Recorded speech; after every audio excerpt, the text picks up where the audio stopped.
This is the most test drivers looked like test drive since Test Drive Unlimited 2. Does that make any sense? Yes, it did. We are but like, what, 2 weeks away from launch, and Nikon has released some more footage of the game showing an updated build because they were like, oh, by the way, just to let you know, the beta you've been playing is not the current version of the game that is available. This is what it currently looks like. They say this is still a work in progress build, but let's be completely honest. If they can change this much in 2 weeks, why is the beta the same as the one from the PC?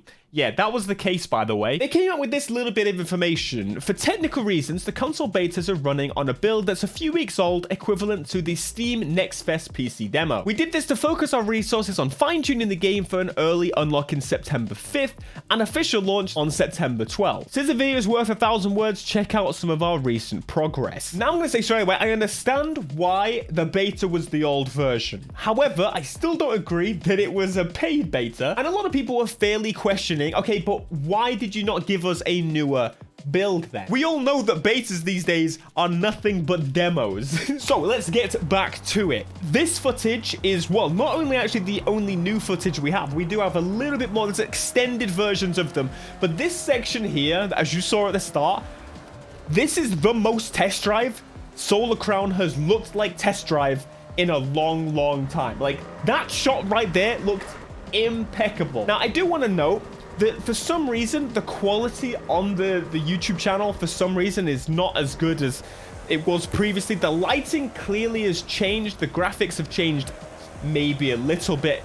There's a few things you'll notice throughout this video. Number one, well, everything looks like it's running pretty well. The physics supposedly have had quite a significant change. This thing looks properly grippy. It looks like it's understeering a little bit, which I'm kind of curious at how that's going to feel. The handling was... It wasn't bad. There was just some kind of quirks to it.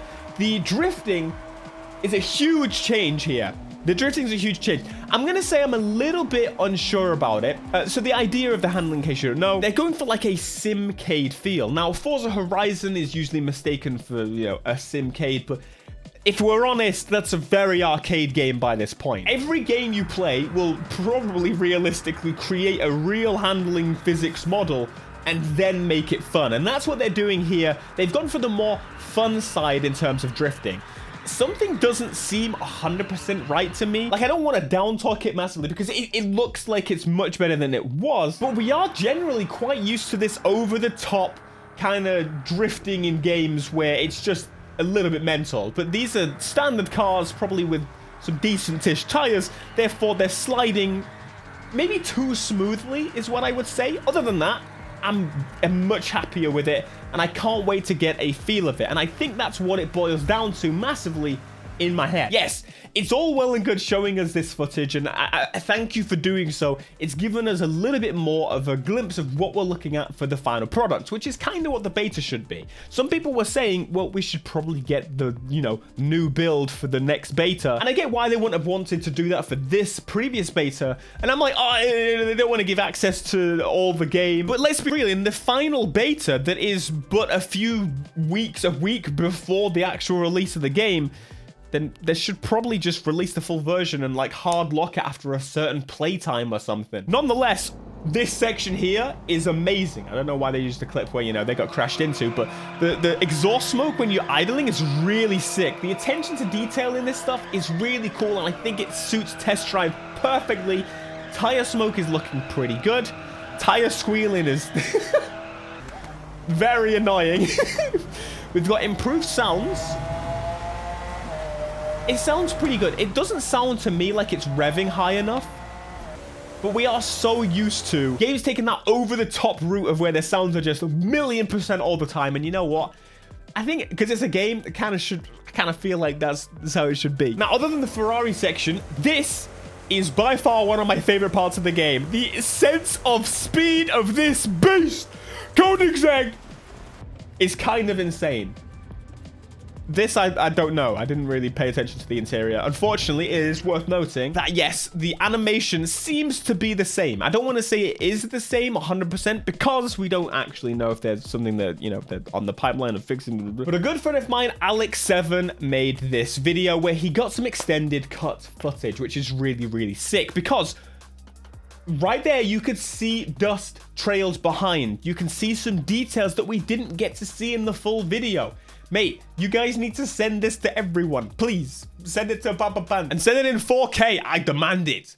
We need it right now. This section, to be fair, is at a decent pace, and therefore the minute changes, you're not really going to see exactly how the wheel is turning, but it's pretty safe to say they've not done any major improvements in this build, which again, may be a week or so old, to the actual steering animations. This is a big kind of pain point for where they especially are working on so much attention to detail on the interiors and the dials and having the electrics work and having on the speeder, the indicators and things like that. Everything, exhaust smoke. Since they're doing all of this, wouldn't it make sense to make the hands move properly 360 degrees at the very least? Because right now, the hand motions are somewhere around what do we figure out, like 45 degrees? Mate, this thing is so quick. I am so excited to check out some of these cars. And that's, I think, ultimately one of the major points that they're getting right with Test Drive, as I mentioned in my previous video. Although we don't have the car collection experience 100% there, again, I said like, what, 75% there?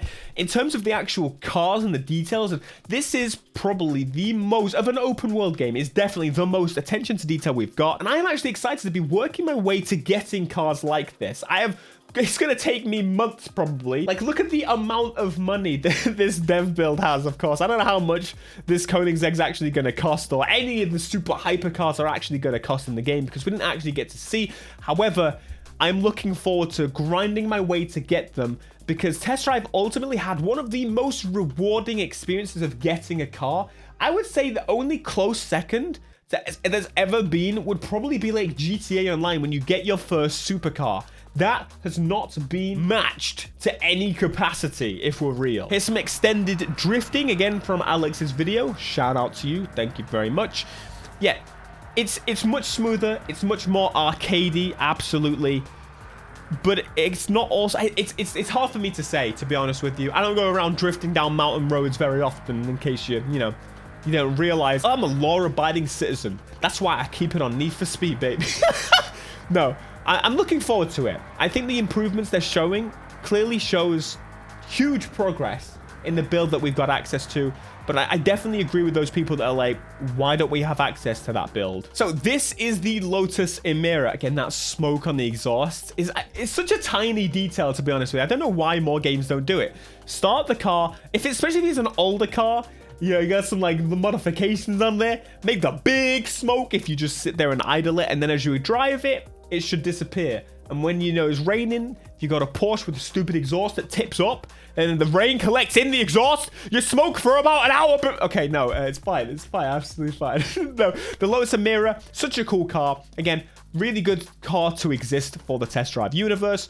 And again, if you guys are still feeling a little bit unsure about the game, you're not alone. That's basically what I want to say. Like, I'm really happy with everything that's been done thus far, but I'm very much still quite on the edge about things. This is probably one of the most interesting experiences of a launch we've seen, considering that, again, it's just a little bit strange in how they've really gone about this. I think they've, to be fair, got the majority of the important stuff down. The driving physics and the driving in general is pretty damn important for the first racing game that you're creating in like an open world experience. But I also don't want to just sit here and be like, oh my god, everything's amazing all the time, this is incredible, because that's just, it's not a brand. I birthed my channel by pooing all over Need for Speed. That's exactly what I did. So, getting me involved, I'm gonna be fair. I think it's absolutely the case that there's a place for this on the market. And what I've really got to hope is that they perform decently enough to then continue to support and provide what we're looking for longer term, as they basically promise to do so. It's safe to assume that the majority of this game's excitement for me is, well, the initial exploring and test driving these cars in a way that you can't really explore them on other games. But then going forward, it's going to be adding that social experience that's definitely absolutely needed to be focused on now they've got this part down. That's just my opinion. But I also get the stance of, they've got to get a game out. If they don't get the game out, then ultimately, what if the publisher, for example, goes, oh, I'm just going to pull funding, you never release the game. It's just, You know, we're at that nice point. There's no way they can throw another delay out there. They've already had like 7.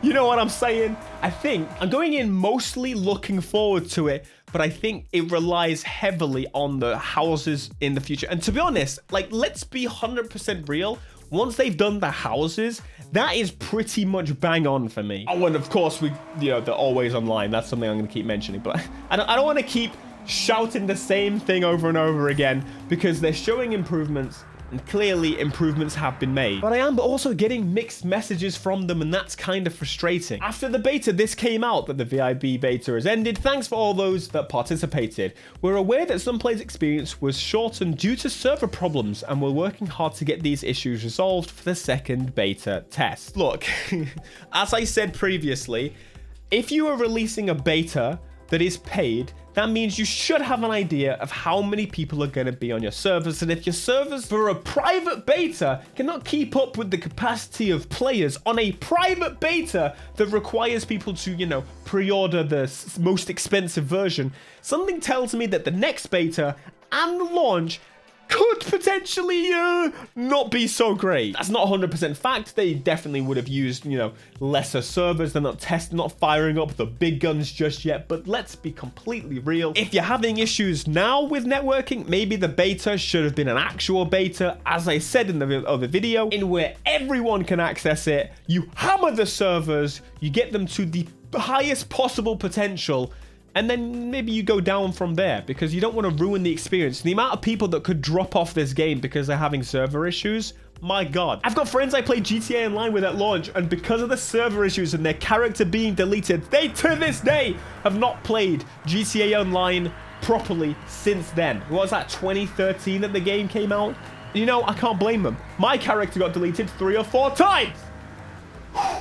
Anyway, mini rant over. I'm looking forward to it. It's just the cautiously optimistic side of it rather than, oh my God, this is going to be the best game ever. That's for GTA 6. Thanks for watching. Here's some test drive gameplay, by the way. I played a lot on the previous beta. I'm pretty certain the other beta is probably going to be that beta as well, which I don't know why. If the game is ready, just come on.